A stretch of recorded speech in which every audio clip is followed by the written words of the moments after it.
From Kansas State University, this is Agriculture Today. Eric Atkinson here. Here's what's ahead. K-State's Dale Blasi talking about making adjustments in background cattle feeding rations as the availability of distillers' grains has become limited because of the slowdown in ethanol production. He'll look at alternative feedstuffs for growing those calves and several online tools that you producers can use to formulate the most nutritional and economical option. Also today, K-State's Sara Gragg and Jessie Vipham we'll talk about one of the primary targets in beef product safety efforts, salmonella, and how cattle herd management contributes to controlling it. And later on this week's horticulture segment, K-State's Ward Upham has advice on pruning storm-damaged landscape trees. All that here on Agriculture Today. Kansas farmers and ranchers are helping feed your family in the world. The largest contributor to the Kansas economy is beef cattle. How do you get that juicy steak on your plate?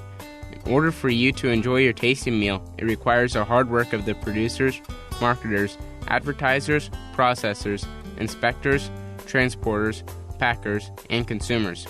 So thank all these people and sit back, relax, and enjoy your tasty meal. You are tuned in to the K-State Radio Network and Agriculture Today. Thanks once more for being along with us. We've more for you cattle producers here contending with issues stemming from the coronavirus situation. One of the problems that has been created not only by that, but by the economics of the energy industry has been a shortage of a key feedstuff that many cattle producers lean on as a growing ration ingredient. That would be distillers' grains, and what to do when those are in short supply. Well, that's one of the things we'll talk over now with our guest, beef cattle specialist Dale Blasi of K-State Research and Extension. Dale, you've been teaming up with others here at K-State and talking over the various matters at hand regarding COVID, the impact on our cattle industry. This is one of those subtle things that may have flown under the radar, isn't it? Yes, that's correct, Eric. Just trying to figure out what to do with the displacement of wet distillers that a lot of producers have taken for granted. Its broad availability over the last dozen years at least. With everything happening, the ripple effect from our fuel industry and everything, where our producers are finding out that a once reliable supply of this co-product is coming up short in supply.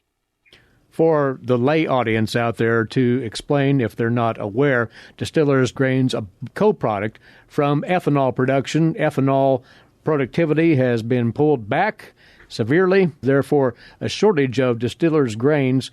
How to compensate for that shortage here, or just the lack of availability totally, is something that you and others have been contemplating, Dale. That's correct. And then factoring in the potential impacts of pen space availability and the impacts from our closures of the various packing facilities out there is just kind of backwatering back upon our growing producers, those producers that have cattle that are ready for entry into the yard. That is creating a whole plethora of challenges for our producers that they're facing today. As far as substitutes for distillers' grains for those who are growing calves, we want to get into those. One of the things that you stated in a recent release on this matter, though, Dale, is that the individual producer needs to assess where they're at with their cattle backgrounding. Yes, producers need to know what the weight of their calves are and, of course, know the supply of maybe on-hand ingredients that they have. If there's any leftover silage supplies prior to the new crop, what dried roughages they have available to build diets together, if you will, to try to perhaps get out of this really tough feeder market today and project forward into the future and find something hopefully that's a lot more friendlier for their cattle performance and their bottom line. Lend some specifics here, if you would, then, just as a for instance, what one can do with alfalfa or silage, how they would go about formulating the appropriate ration for their growing program. How do you assemble all of that, Dale? Well, the first steps looking at this, Eric, is to use a really excellent tool built by the Department of Agricultural Economics here at K-State. And it's a piece of software that's available online called beefbasis.com. And they have an analytical tool in there called value of gain, which allows producers to put their existing cattle weight and the weight of the calves into the future. It determines basically the projected gross value per head for the calf. And then with the number of days to achieve that future's value of that calf, that's not today's market value. That's what's projected into the future. That helps the producer to determine the amount of dollars available to convert an animal from one weight to the next. And from there, you can calculate your ration cost, try to build something that's economical with the commensurate rate of gain to achieve that animal at that particular time into the future. That is really a highly functional tool for figuring out the economic side of converting your ration from one input to the other. That's beefbasis.com out of K-State. But the nutritional side of it needs to be accounted for as well, and there is other software out of K-State that contributes to that part of this, Dale. That's correct. Our KSU beef team and the county and district agents across the state utilize a piece of software that is called brands. And based upon the proportion of feed that we put together for the desired rate of gain, we can determine what the cost of gain is and then factor that into the results that we determine from Beef Basis. And that helps producers figure out if they can meter out what is necessary for the calf based upon ingredient prices with what is the value of the forward value of that calf is into the future, which takes into account, of course, the feeder calf futures as well as the corn futures as well. So you can consolidate all of that information and come up with a sensible possible substitute for the distiller's grains in that backgrounding ration. KSU Brands is available as well out of K-State. But Dale, very broadly speaking, is there one most likely candidate as an alternative here for distiller's grains in most of those growing rations? Every producer's situation is different, Eric, and so based upon their locality, and you're looking at alfalfa today being priced, there's a lot of competition. We're finding protein becoming in short supply. I mean, that because of the distillers, we really didn't give much consideration to protein in the diet. But with the new crop alfalfa, we're expecting increased prices for alfalfa, perhaps leveraging more the use of urea, a non-protein nitrogen source, to reduce the true protein cost to the calf. But again, the rate of gain is so important, and trying to achieve a pound, pound and a quarter, pound and a half gain to stretch a 800-pound calf today that may potentially bring more value 3 or 4 months from now at around 1,000 pounds. I mean, we're finding a lot of calves going to grass. Today, they're approaching 800 pounds in weight. It may be a fairly economical way to house a calf for $90 over the next 90 days, but not knowing based upon future environmental conditions in terms of pasture quality and what the gain of those calves are coming off. There's just a lot of questions for producers on alternative means by which to hang on to these calves for as long as possible in this depressed feeder market that we're experiencing today.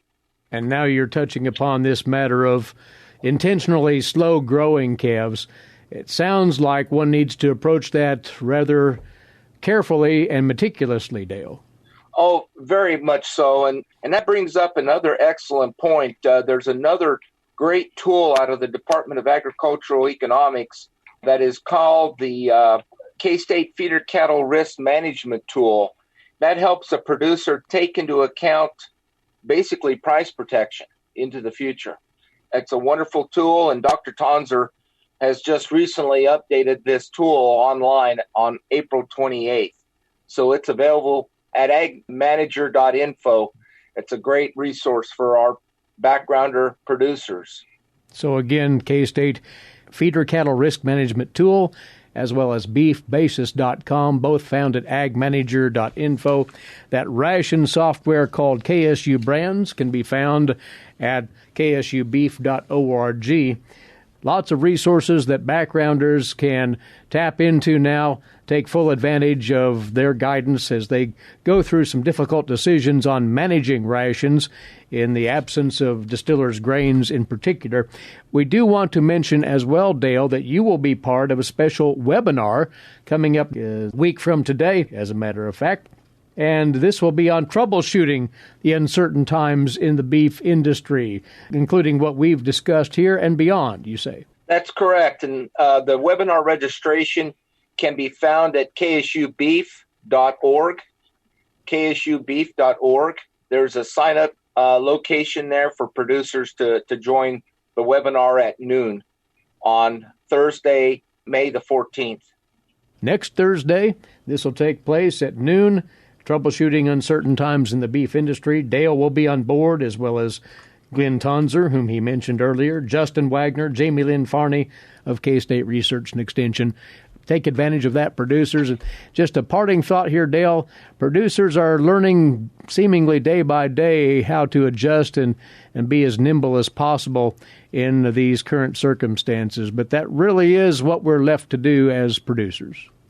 Absolutely. I mean, there's discussions taking place even as we speak in terms of what can be done to try to protect our industry as much as possible with all this uncertainty that's surrounding us.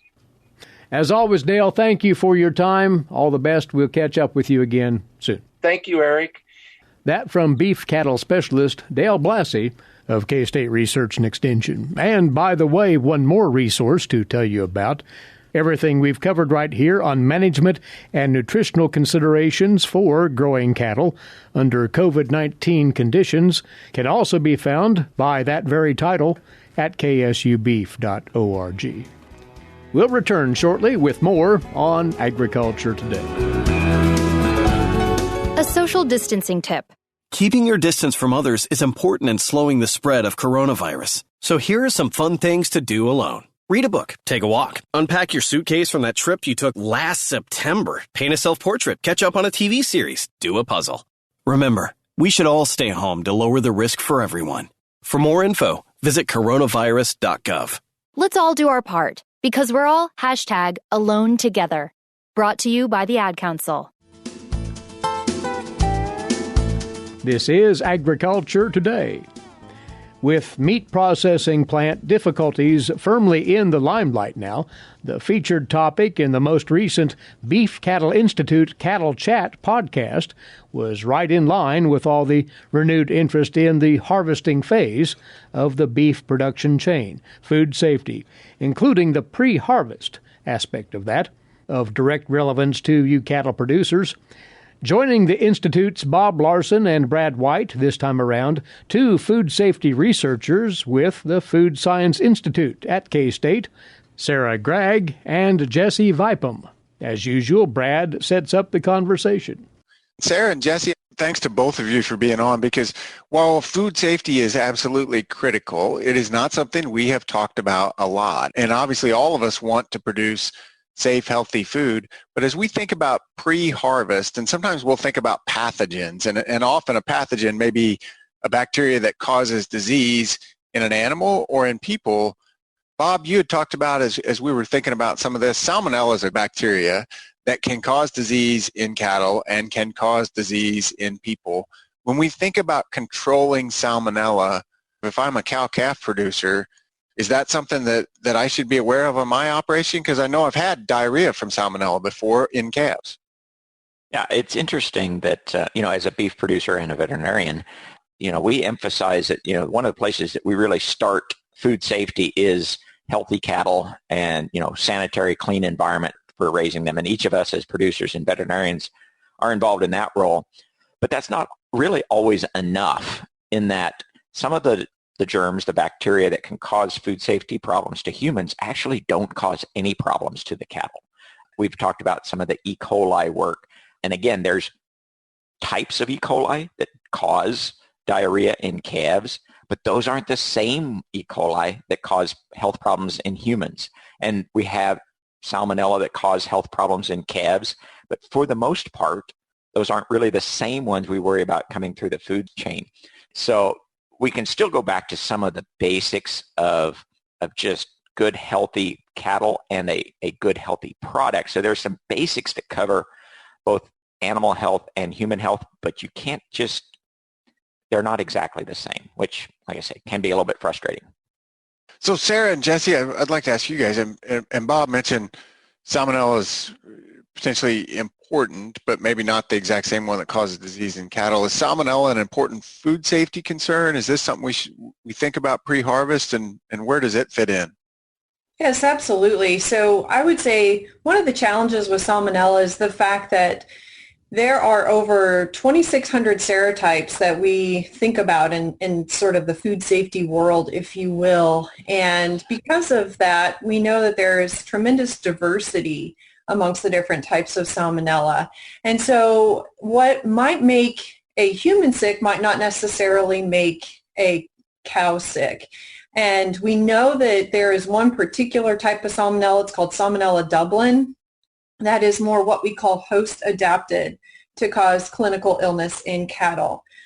And on the flip side, Salmonella Dublin actually is not known to be as pathogenic to humans. Now, that's not to say we don't see outbreaks of Salmonella Dublin. We have seen it cause illness.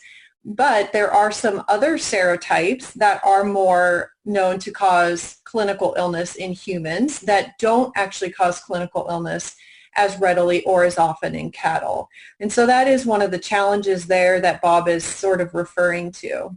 So does that mean there's that much variability? So when you talk about all those serotypes, if I say salmonella, it really doesn't tell you much because I'm not being specific enough, because there's all those different serotypes which may cause disease in cattle or people or other species. Yes, absolutely. So we have to get a little bit more specific. And even within a specific serotype, let's go back to Salmonella Dublin, for example, we see a variety of different types of Salmonella Dublin as well. And so that is one of the challenges with Salmonella, is that it's very diverse, and not every serotype or even every type of strain within a particular serotype behaves the same way. And that's one of our challenges with control and with predicting in terms of food safety. And I think it's really important to also recognize the diversity in which we see it within livestock production facilities, livestock production environments, just basic environments like your yard or your garden. And so it's just, the diversity is kind of a all-encompassing, I think, term for salmonella and the challenge that it provides for food safety. And that leads to some of the testing that we do. Are we doing testing? Is this something that animals are tested for pre-harvest, post-harvest? How do we try to find this bug? So we would see salmonella testing happen for the most part within a harvest facility. That's not to say that you can't do testing prior to that, but we don't typically see feedlots doing regular testing of their cattle for salmonella. They tend to allow that to go to the harvest facility, and once it's within the harvest facility, you'll see testing programs begin to happen. From a research perspective, clearly we do testing within the pre-harvest area, and Sara has done kind of a lot of work, I think, within that pre-harvest space. And so, Sara, I'll let you talk about that. But I think when we're looking at it from a monitoring perspective, from a testing place, that's really happening at harvest. Yes, I agree with you, Jessie. Absolutely. To your point, pre-harvest testing is really from a research perspective. I don't want to say exclusively, but in most cases, or in the majority of cases, I would say. Now, there are some challenges with pre-harvest testing, depending upon, of course, what the research objective is. We would sometimes like to actually get a fecal grab sample from the animal, which would require them to go through a chute, which that is not necessarily always feasible. We can also do pen floor sampling, which is basically when we go into a pen and collect freshly voided fecal pats and then sample for a pathogen like salmonella. So there are pros and cons to the different approaches that we would pursue in the pre-harvest environment. And I do want to make the point that testing of salmonella is not necessarily a requirement within the beef industry at this point in time. And so that's not to say that we don't do testing, but you may not see a test and hold program within a harvest facility for salmonella. You might, but because it's not necessarily an adulterant as compared to our E. coli 0157, we don't necessarily have any requirements for test and hold programs around salmonella. A lot of times we think about testing in the harvest facility, and a lot of times when we're talking about that, we're talking about E. coli, and there are some specific types of E. coli that we're looking for. And when we were just talking about salmonella, and I think great point to bring us back to that, Jessie, because it's not a requirement, it's not tested for as an adulterant, and whether we're testing for it in the live animal or in the plant, we're trying to figure out what are some of the better ways to control for it. So some of those research projects that you mentioned, those are looking at either control, mitigation techniques, or things that we can do to try to manage it. And that may be one of the things as we look towards, do you see that changing as we shift back here to the future of food safety? Do you see some of those things changing in how we're going to do our testing for different pathogens, whether it's salmonella or E. coli? I think that is probably on the horizon, and particularly in terms of salmonella, we do see some conversation and some pressure from consumer groups particularly to start thinking about salmonella as an adulterant. I think there's a long conversation ahead of us before something like that actually occurs within the beef industry, but that's definitely something that is occurring. And so I think we can anticipate that it's not going to go away. I think from a FSIS perspective, there's some really large interest in reducing salmonella within many different types of livestock chains. And so I think we will see FSIS begin to take a stronger interest in salmonella as we move forward. And I think specifically when we think about salmonella testing, there's a lot of interest in beginning to quantify salmonella. So typically with a lot of our testing programs in the past, we've done a presence or an absence test, which is basically just to say this sample that we've collected from our line either has salmonella or it doesn't have salmonella. It either has E. coli or it doesn't have E. coli. And so from a quantification perspective, we actually shift into trying to give a value, a quantity of how many cells might be in that sample. And I do think that there is some interest to moving in that direction from the perspective of testing for salmonella. Bob, I know you've talked about one of the things as we think about food safety is we talk about healthy cattle. These pathogens may not cause disease in the cattle, but we still want to keep healthy cattle in a clean environment, right? Absolutely. That's still where, as a producer, I can have an immediate impact is just doing all the things that are appropriate for good animal husbandry, sanitation, healthy cattle. That's the place where it starts, and then we count on people like Sara and Jessie and the researchers and the people in the plants doing their job to handle the things that I can't handle inside the farm gate.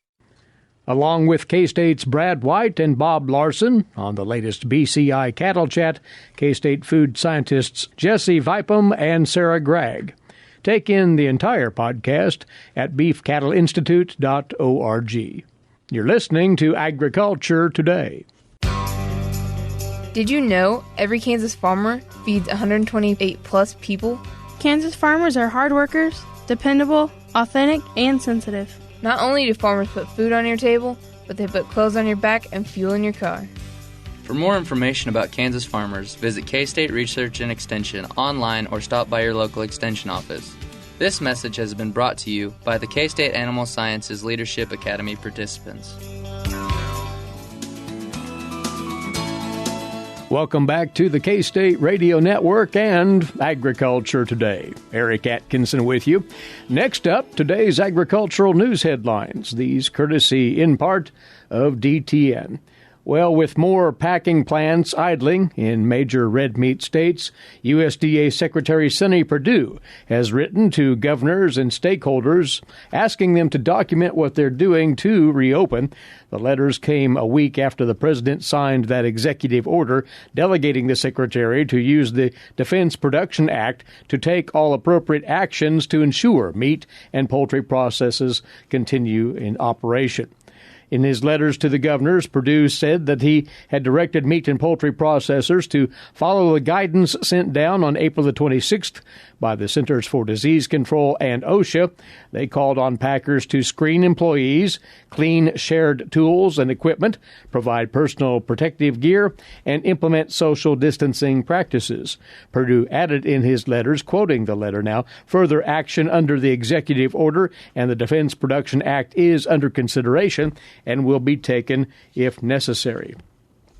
Now, while the president signed that executive order on packing plants, at least 2 plants in Nebraska have temporarily closed this week. Cargill has idled a beef plant in Schuyler, Nebraska, that processes an average of 4,500 cattle per day. Tyson Foods also shut down a pork plant in Madison, Nebraska. Tyson's beef plant in Dakota City, Nebraska, the company's largest beef plant, has also been idled since last week. The state of Iowa has also seen both beef and pork plants close across that state. Tyson announced it would reopen limited production at its plant in Waterloo, Iowa. And in South Dakota, Smithfield Foods' pork plant has partially reopened now after being closed since April the 12th. Perdue also stated the USDA has directed meat and poultry plants that have closed since May 1, and without a clear timetable for near-term resumption of operations, to provide the USDA with details on their protocols based on the CDC OSHA guidelines and resume operations as soon as they are able. Now, according to a new report from CoBank, even if the reduction of processing capacity is temporary, it will likely have a lasting impact on meat processors, livestock producers, retail stores, and consumers. Meat supplies for retail grocery stores could shrink nearly 30% by Memorial Day, they say, leading to retail pork and beef price increases as high as 20% relative to prices last year. The lead animal protein economist with CoBank, Will Sawyer, says that pork and beef production is down approximately 35% compared to this time last year, making retail shortages and price inflation nearly assured. Significant contractions in meat supplies have often led to substantial inflation of retail beef and pork prices, according to Sawyer.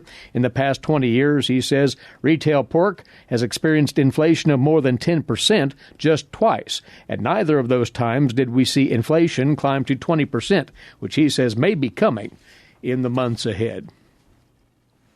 Well, Chinese purchases of U.S. agricultural products are, in fact, considerably above what they were a year ago, according to the latest USDA figures. Here's more from the USDA's Gary Crawford. Analysts are still speculating on whether China can fulfill its commitments in the Phase 1 trade deal, but one thing is for sure, China has bought quite a bit more U.S. ag products than they did a year ago. USDA economist and trade tracker Bart Kenner has the complete numbers for the first 6 months of the 2020 fiscal year, October through March. They show, for example, major upticks in purchases of U.S. meat products. China is up fiscal year to date 390% in their imports of American pork and pork products, and up 384% in poultry products and 53% in beef products. China's purchases of U.S. soybeans, October through March, are up 121%, but a lot of that coming earlier in the year. Kenner says China's soybean buys just during March compared to March a year ago. They are down 85%. For cotton, so far this fiscal year, China's purchases up 51%. Gary Crawford for the U.S. Department of Agriculture. And that takes us right into this week's Kansas Soybean Update with Gragg. Greg? Kurt Kovarik, Vice President of Federal Affairs for the National Biodiesel Board, joins us. And Kurt, throughout what we've seen the last couple of months, how do we look as far as the biodiesel industry is concerned? Our industry is facing this challenge, and for the most part, we're confronting it head on and doing okay. We're suffering from demand destruction as a result of the stay-at-home orders related to corona. We also have various challenges within the industry as a result of feed displacement, whether that be distillers corn oil from ethanol plants, animal fats from the rendering process, or others. We're facing both demand challenges for the product and then also feedstock disruption issues related to corona. We're probably a little bit better off perhaps than the ethanol industry. The gasoline demand has essentially vanished. Diesel demand is not quite to the same level, but it's certainly down probably 20 to 30%. Unfortunately, we've had a lot of uncertainty in federal policy leading into this. We secured a long-term tax extension last fall. We were hopeful for good opportunity for growth for the industry, and then this pandemic hits. Help may be on the way, though. First, talk about the Clean Fields Deployment Act that was recently introduced in the U.S. House. We're glad to see Congressman Finkenauer from Iowa, Roger Marshall from Kansas, and others introduce a 6-year bill to provide $100 million a year for infrastructure investments in higher blends of biofuels, both for higher blends for ethanol and higher blends for biodiesel. This is a strong commitment on behalf of the federal government, if this is enacted, to demonstrate that there's a desire to move towards higher blends of biofuels, supporting both corn and soybean farmers and other feedstock providers, and providing a homegrown, renewable, clean-burning, renewable energy. And, Kurt, recent announcements from USDA show there is help right now for the biodiesel industry. USDA announced the availability of $100 million for competitive grants to pursue infrastructure for higher blends. This is particularly important for the biodiesel industry when we're trying to build out infrastructure both on the coast and New England and their heating fuel industry. So this is going to go a long way to help build out some of this more expensive infrastructure to get higher quantities of higher blends to new geographic parts of the country. Through the use of the soybean checkoff dollars, there has been so much support and continued support for the biodiesel industry. We really appreciate that support. It makes sense, given the fact that biodiesel production adds about 11% to the value of a bushel of soybeans. We purchase 8 billion pounds of soybean oil a year, adding value to a product that otherwise wouldn't have one to help drive up that cost for the commodity, help the bottom line, and help rural economies. Kurt Kovarik, Vice President of Federal Affairs for the National Biodiesel Board, joins us on the Kansas Soybean Update. It's brought to you by the Kansas Soybean Commission. Thanks, Greg. And a quick last call here. The Agricultural Economics Department at K-State is hosting another of those online gatherings on the economics of agriculture during the COVID pandemic. More on the livestock markets with K-State's Glenn Tonzer featured on this online gathering tonight at 7 o'clock. Find out more about registering for that at agmanager.info. This is Agriculture Today. Social distancing slows the spread of coronavirus, so if you have a fever, dry cough, and shortness of breath, call your healthcare provider before going in. More info at coronavirus.gov. Let's all do our part, because we're all #AloneTogether. Brought to you by the Ad Council. We're back now on this Agriculture Today, and this being a Thursday, we set aside this segment to cover horticultural topics. Mike side with us once again is K-State horticulturist Ward Upham. And Ward, this time something that's definitely appropriate to this stage of the season, pruning storm-damaged trees. And already, most assuredly, we have had storm damage, high winds and otherwise, raking over our trees pretty well here and there. That's right. And we probably will have some more damage as the season goes on. So it's one of those things we need to pay attention to. So let's say you have some damaged trees. The question is, do you want to deal with it? Well, the first thing you look at is safety. First thing you do is look up. Are there power lines that have come down? Or is there a branch that is dangling and could come loose?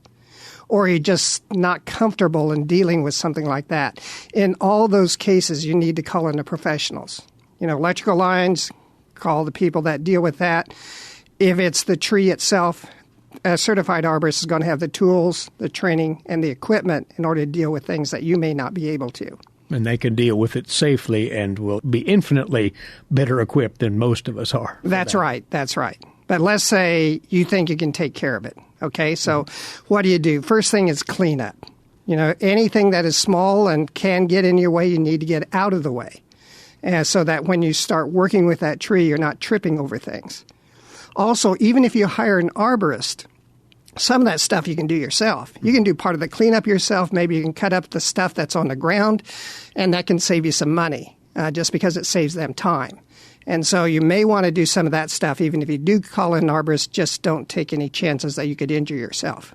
But even be safe in that cleanup. If you've larger branches on the ground, be careful how you wield that chainsaw, for one thing. That's right, because they can be under some sort of tension. And a lot of times it's hard to tell exactly what it's going to do when you cut it. And so you need to be really careful that you know what you're doing and you're being safe when you get into that type of situation. So then decide where it's feasible to save that tree. It may be that it's broken up too much, and even when you get done pruning it, it's really not going to be a good tree. And so in those cases, you may just have to take it out. Now, if you do some pruning, you always prune back to another branch or prune back to the trunk. And so you'd never leave a stump. If you leave a stump, that acts as an entry point for disease and insects, and you don't want to do that. If you're dealing with a larger branch, you want to use the 3-cut method. And explain that if you would, Ward. Yeah, so you come out maybe 18 inches from where you're going to make your final cut, go about a third of the way through that branch from the bottom, and then cut from the top so you form a hinge, and it drops the weight of that branch off. And then you go back to the trunk and make your final cut. Now, you don't cut flush with the trunk. You're going to notice there's a swollen area there called the collar. So you cut right at that collar. You're not leaving really a stub, but you're making a lot smaller wound than if you cut flush with that tree. That means that tree is going to be able to cover that much more quickly. Also, there is no need to use a tree paint or anything like that. As a matter of fact, we have never found one that actually helps. And some of them actually slow the healing process. So just leave it as it is. That tree's going to be fine. There are some trees that are going to bleed, such as maples, but that doesn't hurt the tree at all. It's not like us losing blood because we have a limited supply. They're just pulling water out of the ground and passing it through. So it's not hurting the tree at all in order to do that. Also, don't top the tree. What that means is you're cutting off all the major branches and just leaving really large stubs. That may kill the tree outright, but even if it doesn't, it will likely actually lessen the lifetime of that tree. What you're going to find is that even if you do get branch formation, it's going to be right on the edges of those cut areas, and they're not going to be firmly attached. The next time we get a windstorm or an ice storm, they often break off. And so it's better always to cut back to an existing branch or back to the trunk. And not only for the health of the tree, but for the aesthetics. For if you top a tree, if anybody's seen that done, they'll know just how unsightly that tree looks for a long, long while. It does. It does. Now, it may not look too bad when it's in leaf, but once you lose those leaves, you can really see what's been done to that tree. And it really does look bad. And so, again, if you're talking about dealing with this yourself, you really need to consider safety first. A lot of times it's better just to call it an arborist. You may want to clean up yourself, but other than that, if it's anything that is a safety issue, you need to call in somebody that really knows what they're doing. It is money well spent for all manner of reasons here. And arborists are very easy to locate. You will find them in or near most communities around the state of Kansas. Quickly here, Ward, and we'll have a bit of time to get into this.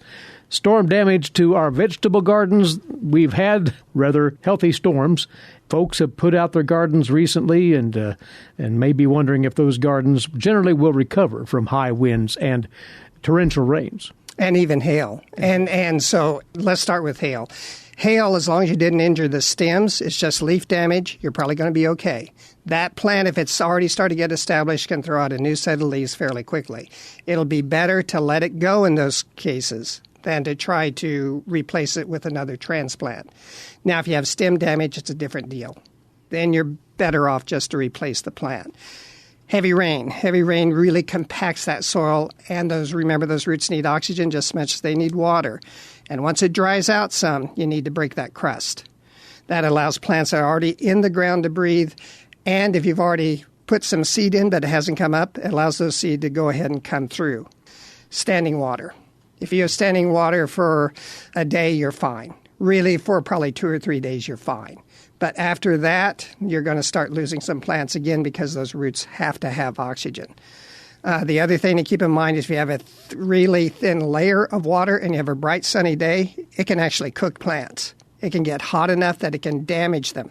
So if you're in that type of situation, try to get something so that you can drain that excess water away. And that will also help. Leaning plants. The tendency is to try to straighten them up, and usually you break them. Mm-hmm. And so just let them lean, and they'll again start to grow upright. You know, you may still have that dog leg in it, but it will grow upright, and the plants should be fine. The general rule here is that those garden plants almost always look worse off than they actually are, right? They are. In most cases, they are. It's where you have stem damage that you really probably have to replace them. Well, it's inevitable we will have storm damage in Kansas to landscapes, to gardening areas. So homeowners, gardeners, take heed in these steps to correct that damage where necessary, that is. And Ward, as always, thanks for being along with us. You bet. Horticulturist Ward Upham, K-State Research and Extension, on this week's Horticulture segment, topping off today's edition. Thanks for listening in. Eric Atkinson for Agriculture Today over the K-State Radio Network.